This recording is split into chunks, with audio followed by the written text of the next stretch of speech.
안녕하세요. 주간 ETF로 인사드립니다. 진입니다. 오늘도 ETF 투자를 보다 알차게 그리고 보다 현명하게 하실 수 있도록 많은 내용들 준비했습니다. 주간 ETF와 지금부터 함께 하시죠.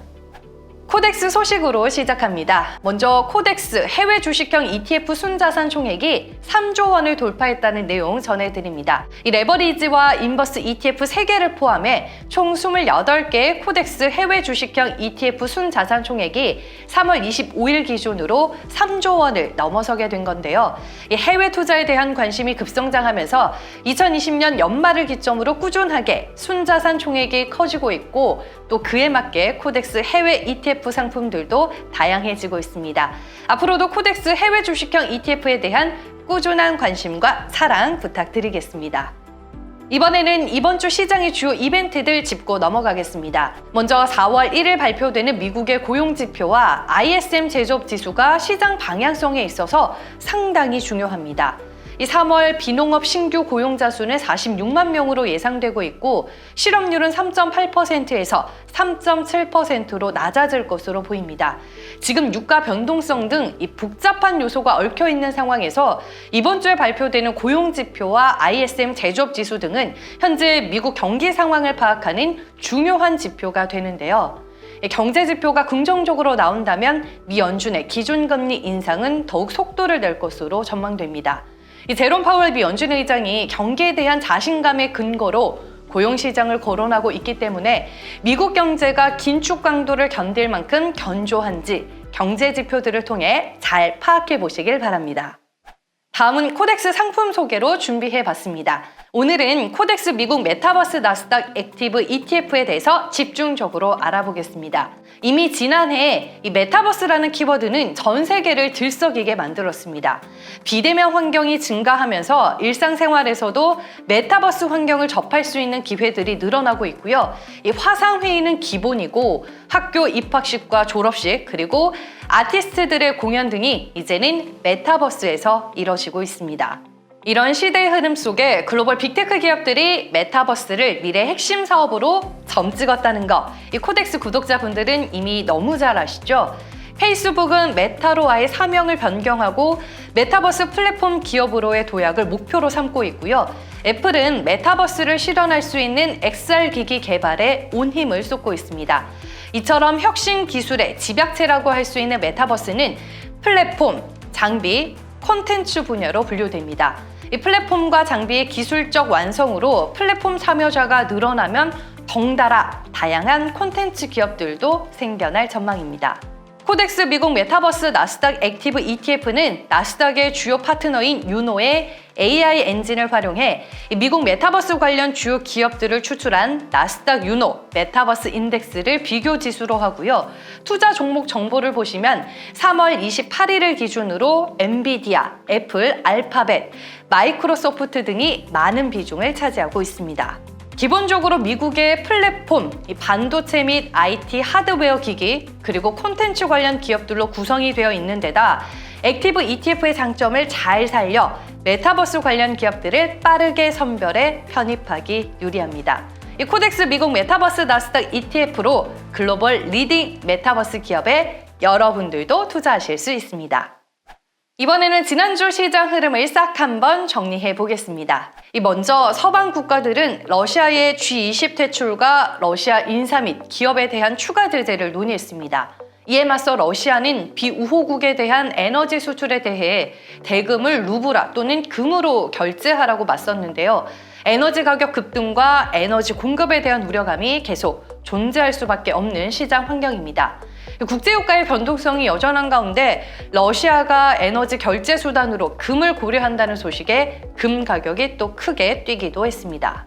그리고 지난 3월 FOMC를 통해 미 연준이 금리 인상을 시작했는데도 인플레이션이 지속되고 있고요. 시장에 아직 불안한 요소들이 남아있음에도 미국 증시는 기술주들을 중심으로 저가 매수세가 유입이 되며 지수가 꾸준한 회복세를 보였습니다. 다음은 코덱스 ETF 주간 수익률 체크해 볼게요. 지난주 수익률 1위는 이 코덱스 미국 나스닥 100 레버리지 ETF입니다. 미국 나스닥 100 지수의 2배 더 탄력적으로 투자할 수 있는 상품이죠.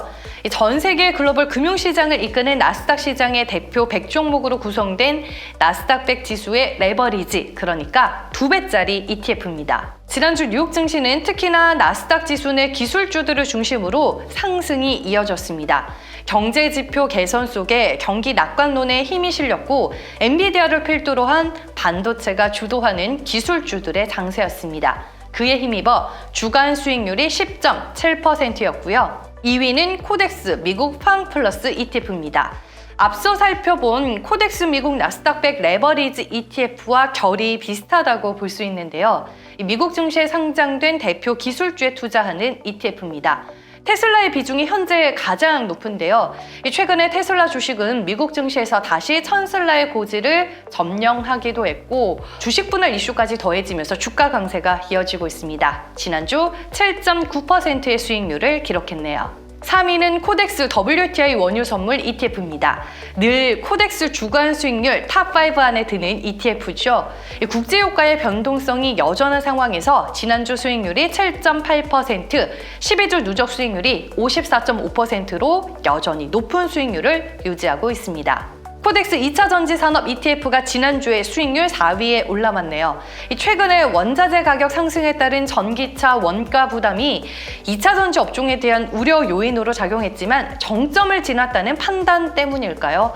지난주 2차 전지 관련주들의 반등이 눈에 띄었습니다. 주간 수익률 7.2%였습니다.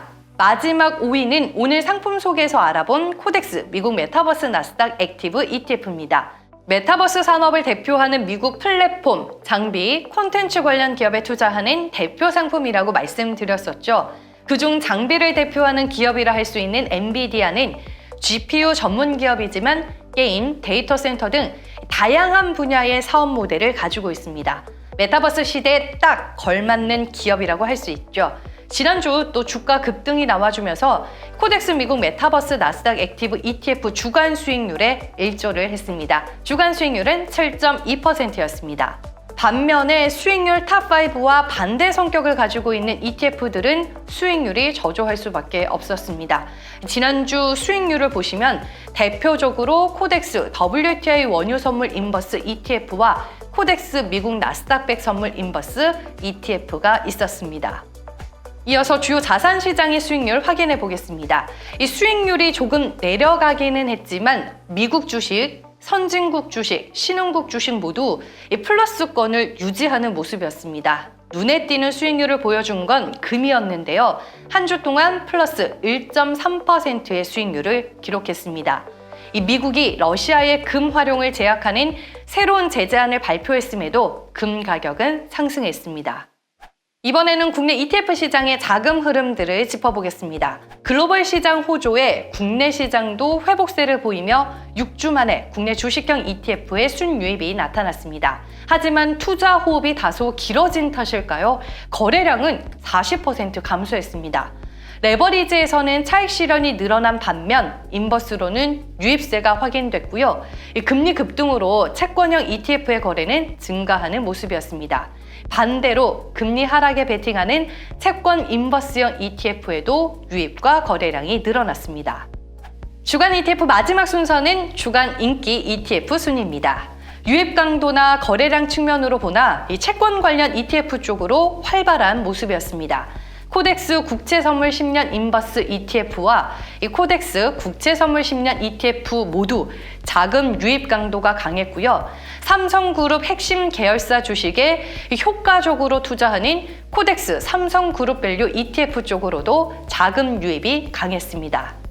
늘 주간 ETF와 함께하면서 느끼는 건 이 다양한 코덱스 ETF 상품들 덕분에 시장에 뒤처지지 않고 거기에 맞는 투자를 할 수 있다는 생각이 듭니다.